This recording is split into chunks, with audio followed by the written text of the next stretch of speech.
for him. So he puts up with some of the things we do. Book says, but without faith it is impossible to please him. For he that cometh to God must believe that he is, and that he's a rewarder of them that casually seek him. Diligently. That means get on it. Oh, would I love to see that. I've wept, squalled, bawled. Just said, tiene que ser un cambio. Tiene que ser un cambio. Squirreling and bawling and just saying those words. There has to be a change. Has to be. If you're going to make it, there has to be a change. And I zero in on you, and I'm saying, Dios tiene que ser un cambio. There has to be a change. I want to see you make it. Right. Romans 8, 7 and 8. Because the carnal mind is enmity against God. In other words, the carnal mind is an enemy of God. For it's not subject to the law of God, neither indeed can be. So then they that are in the flesh cannot please God. Wow. Mama needs some air. You better thank God you don't have the same problem that Mama has. If she isn't cool, she's itching all over. When you walk in the flesh, it is not important for you to pray. Said, I just don't feel like it's important. I don't feel like I need to pray. I'm doing all right. I go to church. When you walk in the flesh, it's not important to you to pray. I mean, that's a given. It's not important to be faithful to God in church attendance. It's not important to come to the house of God. You can just wander in if you do, and if you don't, so what? My. When you walk in the Spirit, it is very important to pray. In fact is, you get to thinking there's nothing in the world more important than me having a relationship with God and letting him know that I'm still here. Right. Yeah. I want to touch him. I want to talk to him every day. Don't want to miss. I don't know if I've missed praying one day in over 50 years. Yeah. Because to me it's the most important thing in the world. Why do you say that? Well, Paul Price, the district superintendent of the Western District, talking to me one day, and he said 100% of all pastors that have fallen in sin admitted they quit praying. Now, is it important to pray? I think you'd have to be conceited not to pray. That's what I would feel. You can figure you can handle it yourself. You know, the only people that feel like they can handle it themselves is the people that walk in the flesh. The minute you start walking in the Spirit, then you realize, you know something, I need you. I really, really, really need you.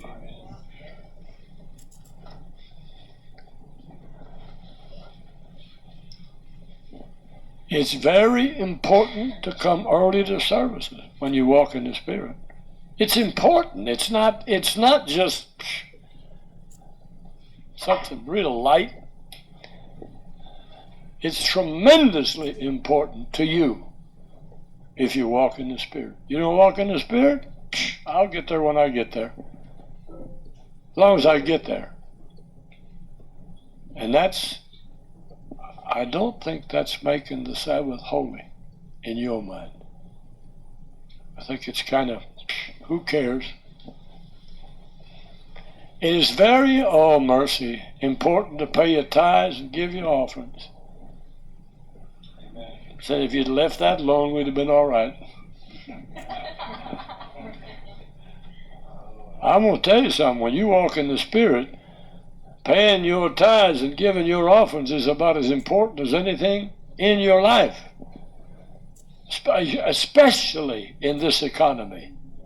Whew, I wouldn't dare not pay my tithes and give a good offering. Why? Because I know who's running this thing.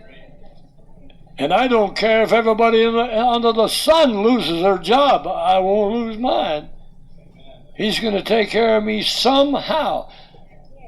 When this church was just a little bitty church, and God told, I had a man ask me to remodel that fast food joint up here about 2 or 3 blocks. And I would have made a chunk. And God told me, don't do it. Stop working right now, and I'll take care of you. I'm looking at 4 men maybe in the church. We had maybe, 20 people. And he said, quit. So I quit. Where's it going to come from? We had a mail slot in my office on the outside. And I'd open that mail slot, and there'd be tithes and offerings there from backsliders, from sinners. He said, you got to be, no, I'm not kidding. We never made any peanut brittle to pay the bills here. We just did what God said. We paid our tithes and our offerings and made our offerings really big. And because of that, it just come. It said, give, and it shall be given unto you. It doesn't say it'll be given unto you so you can give. It says, give, and it shall be given unto you. Yeah. So it's totally up to you or up to me. It's not up to God, and it's not up to your neighbor or your wife. If your wife doesn't want to pay tithes, well, that's just too bad, honey. We're paying them anyhow. She doesn't want to give, well, it's just too bad. We're giving anyhow. Yes, sir. Automatic. If you walk in the Spirit. It is very important to be obedient and submissive. I don't care who we are. Every single one of us are human. We don't like being told what to do. But when we walk in the Spirit, it's easy to submit. When you don't walk in the Spirit, you don't like people pushing you. Boy, it got quiet in here. I must have hit it. Yeah. Well, glory. This is not a long Bible study. It's not. But I'll guarantee you one thing. If you hear what God's saying to you, there'll be a difference. I'm going to tell you how important people are. Thursday night, the prayer in here was awesome. It rocked this place. It just flowed like a river. You know why?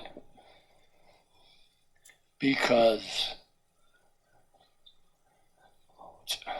what's her name? Viola, Arlena, and Richard were praying out loud. And some of you that normally pray real quiet actually could be heard. Yeah. And talk about a move of the Spirit of God. It was awesome. Beautiful. And tonight, deader than 2 doornails. One day I was late. I had to do something, I don't remember what it was. And they had a meeting going on in Brother Gray's church, some kind of a sectional meeting or whatever. Anyhow, there was probably 100 people in the church, and it was prayer time. It was a prayer meeting, right? I come walking in the door, and I could have dropped a pin on the carpet and heard it drop. There was not a sound in that building, 100 people. You know why? Because there's some people that cannot pray out loud themselves. Now, if somebody else is praying out loud, then they can pray out loud. And I walked in that door, and at the top of my voice, I started walking down that aisle, and I started praying. And in a split second, there was some sound from here and there. Next thing you know, that place was rocking. If Viola and Arlena and Richard die, there goeth Calvary. Said, oh, I don't know. I know about that. I've been in this thing for a long time. Yes, sir. Those of you that pray out loud, you help the ones that can't. And there are some people that if they lived for God 50 years, they'd still never learn to pray. But if there's somebody praying out loud, they're down between the pew and they're saying, that's right, God. Do it, Jesus. Do it.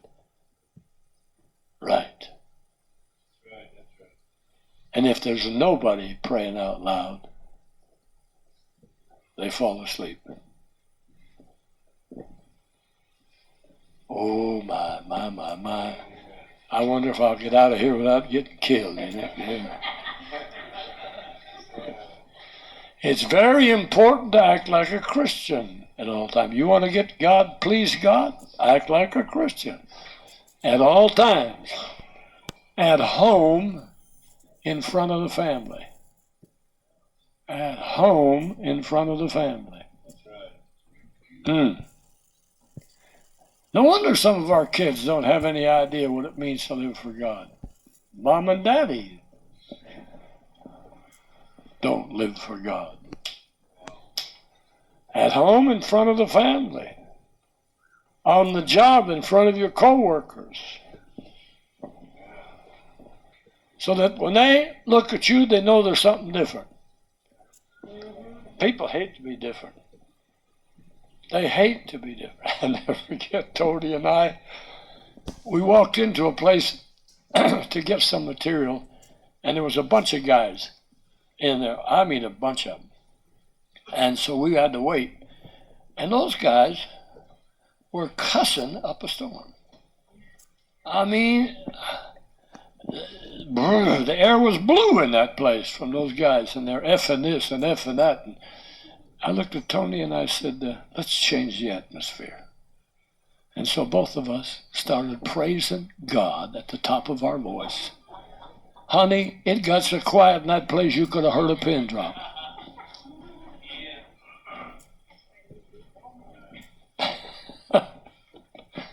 On the job, in front of your co-workers, act like a Christian. If a boss comes up and reads you off, say,